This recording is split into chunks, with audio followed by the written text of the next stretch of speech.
And of course, before we start, we need to do a safety check, make sure that we are free and clear. I'm going to go ahead and lock the bolt back. If you notice, that's one of the departures that this firearm has from a standard AK. The bolt can be locked back. It has a last round hold open, but we'll look into that more closely in just a moment. First, go ahead and take the magazine out. It is free and clear. Take a look at the chamber, and the chamber is also free and clear, so we're good to go. So I'll go ahead and release that bolt, and we'll take a look at the controls and design features of the Palmetto State Armory AKV. Of course, it is a single stage trigger. We have the magazine release here. It's a paddle style magazine release. Simply push that forward or pull it toward the magazine, and the magazine pulls straight out. It's not a rocking style, it's straight in and out. We have our safety selector and dust cover here.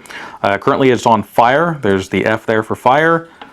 Move up to the next position. That would be the A for automatic or for full automatic. That's there just for looks. This is a semi-automatic firearm. It operates in semi-automatic in both positions. There again, just there for looks. Looks kind of neat. Then you have S for safe, and when it's in safe position, then that also covers the open part of the dust cover up there. So then pull that down. This is the charging handle, which is connected to the bolt. We have the SB brace. It is an adjustable brace to account for different arm lengths.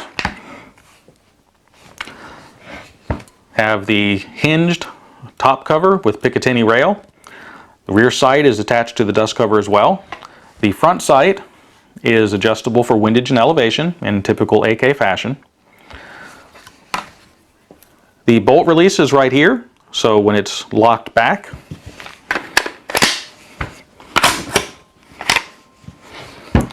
you would simply pull down on that to release the bolt. I'm going to show you that. It can be operated manually as well. You can pull it back and lift up on it while the bolt's back, and that will also lock the bolt back. So let's go ahead and take a look at field disassembly. This is the dust cover retaining pin. That's also the main disassembly button for the entire firearm. So you'd push that button in. You can see it right here. So you'd push in on that. And once that's pushed in, you can lift the dust cover, pivot it up. Then you have access to the internals. There's the recoil spring that goes into the bolt assembly. That same button you would simply push in farther and lift up to disengage it from its rails. And it comes out as a unit. There's some slight rails right here, or channels. It's kind of hard to see. Right here, and they would engage these sections right here on both sides. You can take the bolt out, slide it all the way to the back, and it lifts out. Take a look at the bolt itself. Now, this is a blowback operated firearm. However, it does look like it has a full operating rod with gas rings. That's just for appearance. All of this assembly is here just to add the weight and mass to the bolt it needs to operate as a blowback operated firearm. If you notice, if you're familiar with AK platforms, normally there's a rotating bolt assembly in here, and this would be the carrier. In this firearm, it's all one piece. There is no rotating or locking assembly. It's blowback operated only. Here is our extractor, and of course we have our firing pin right here where the hammer hits, and then it would protrude through the hole there. The ejector would travel down this channel here, so as the bolt comes back, the ejector would pop out, and then that's what would remove the cartridge from the bolt. You can remove the extractor and the firing pin by removing these pins. However, for routine and general maintenance, you would not need to do that. Generally, you should just leave those in there unless there's some damage to this, because they are pins that would have to be driven out. They're spring drift pins. So you should just leave those in there unless there's some real operational issue where you would have to remove that. As far as the rest of the firearm on the inside, the safety is very easy to come out, and there's the safety bar right there. And so if you need to get down in there a little bit more to remove the safety, you would just lift up until it's vertical or at 90 degrees, and then it just lifts out. It opens up a little bit more, easy to access. AK firearms, as far as the rest of the internals here, it can all be removed. However, for general routine maintenance and cleaning, you don't need to do that unless you're very familiar with the AK platform and have done that kind of work. You should just leave everything in there the way it is. A few other details. It is a single hook, single stage trigger, and on some testing I've done, it runs about 4.5 pound trigger pull. So it's a very nice trigger as well. It's a single stage, not really much of a wall. It's a nice general pull back, and then it just releases. It's from an out-of-the-box perspective, probably one of the best AK triggers I've ran across. That's just a new one out of the box. There's our ejector right there. Of course, we have our frame rails that are just basically from the stamped sheet metal. It's a 1 millimeter thick stamped steel receiver. We have the enlarged sections in the rail here, which is how you would put the bolt in. The bolt has the grooves here to run along those rails. Have the wider sections there that then would go down below those rails, and then that would go into that wider section here is how that is put in to engage. So this is as far as you want to remove anything. You'd want to basically just clean everything out, give it a nice coating of oil for lubrication and corrosion prevention, and that's pretty much it as far as disassembly for that. To remove the 4 grips, both the lower and upper, this is the locking lever for that. It's typical AK style. You would simply lift up on that. Once that's lifted up, you can lift out the gas tube. Normally this is part of general maintenance you would need to clean this out because you have the gas running in there. There's no gas that runs in on this one, so really there's not a reason to really take this out. It's just if you, for whatever reason, want to, if you wanted to change it out with a different piece of furniture, different color, different style. It's standard AK, so you can put whatever you want on there. The lower handguard, there's a little pin right there. And you would just basically flip up that pin or the lever. So usually they're a little stubborn. Get something a little bit more substantial. And this is that pin right there. So once that's lifted up, that piece can slide forward.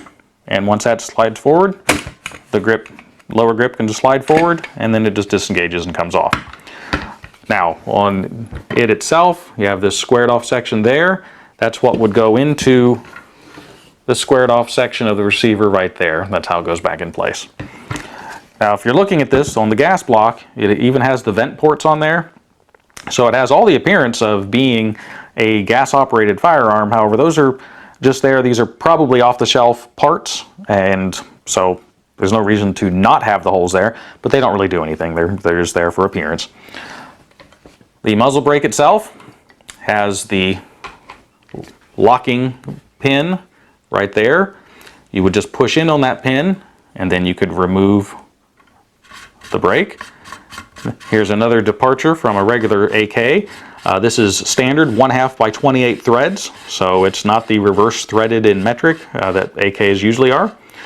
So you could use whatever your favorite 1/2 by 28 threaded muzzle device, whether that be a suppressor of some type or just some other type of flash hider. I like this tanker style flash hider that it comes with, so I'm just going to leave it for now. And reassembly, of course, you just thread it on until you start hitting the pin. Push the pin in, keep threading it on until it won't turn anymore. And if it won't line up with the pin, just rotate it counterclockwise until it will line up with the pin and lock in place.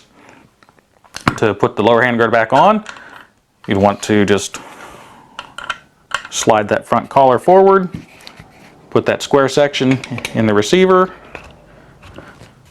push it in place,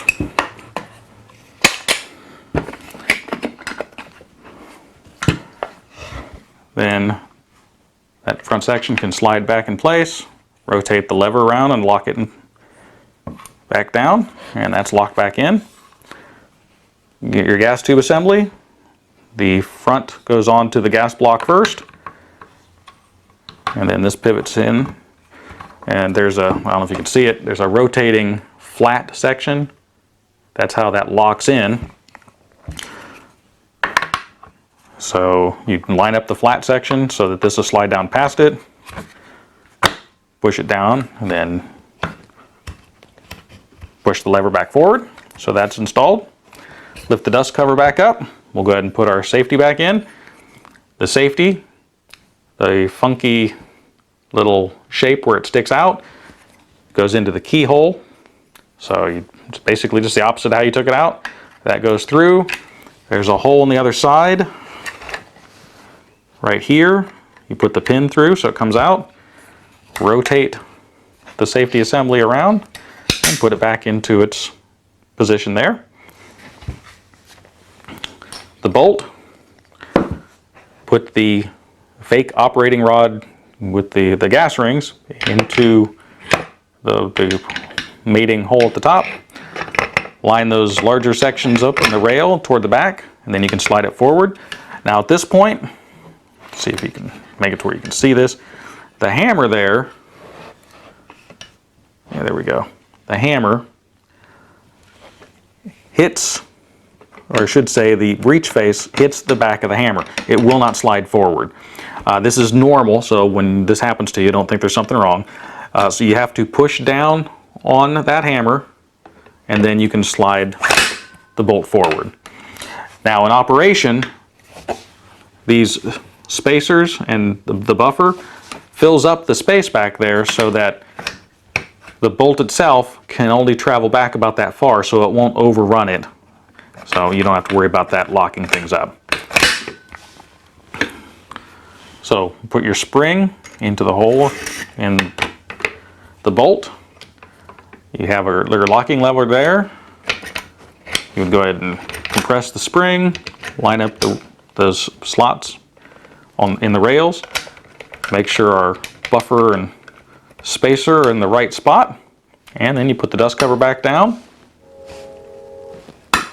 and you can just push it down, and that's basically back installed. So, the function test. So that's good. As far as some other details and features, the front trunnion is held in with those 3 rivets there. That's what hooks into the front receiver, and it's what the barrel hooks into. It's a forged front trunnion. It's forged bolt and carrier assembly. Stamped 1mm steel receiver. The barrel itself is a 10-inch barrel, 4150 steel, nitride.